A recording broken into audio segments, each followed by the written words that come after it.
Actually, para sa akin, parang pantay-pantay na ang laban ngayon, no?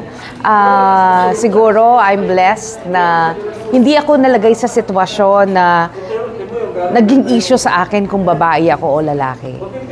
Basta naging focus lang ako dun sa goal ko, sa gusto kong marating. And lahat naman, naging supportive sa akin. My family has been very supportive, my friends, even yung mga kalalakihan na mga kaibigan ko. Actually, in our industry, sa food industry, wala akong naramdaman sa mga kasamahan kong mga lalaking chef na meron kaming pagkakaiba. I felt the respect sa kanila and naramdaman ko rin yung support na binigay nila sa akin. So, siguro isa ako dun sa mga swerte na hindi nakaramdam ng discrimination when it comes to pagiging babae or lalaki. Siguro yung babae kasi nature niya is nurturing, no?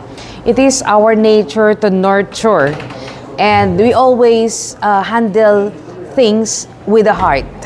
Yung pagiging ina, yung pagiging babae, di ba? Sa kisabihan nga natin sa isang bahay, ang lalaki, siya yung nagdidisiplina, siya yung mga nagpapatupad kung anong gusto mong marating ng pamilya. Ang babae, siya yung umaalalay sa mga anak. Siya yung nagpapaintindi kung paano ma-achieve, kung ano yung gusto nating ma-achieve. The same with company, no? Because I am a mother, syempre naiisip ko parate, yung mga empleyado ko, ang tingin ko parang anak ko sila. So, it's beyond profits, it's beyond business, it's more of the impact na naibibigay mo sa mga tao. Yun yung babae, may puso. For women, aspiring business women, ang kailangan natin kasi talaga is pondohan ng sarili natin.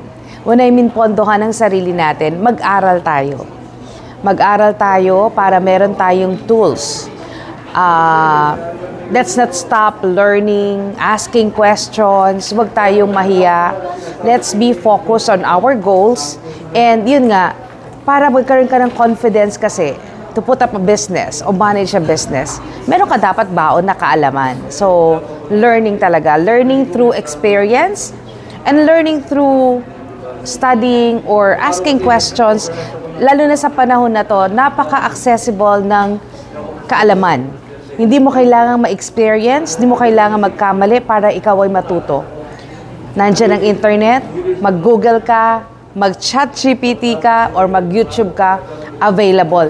Dapat lang is desidido ka sa gusto mong gawin.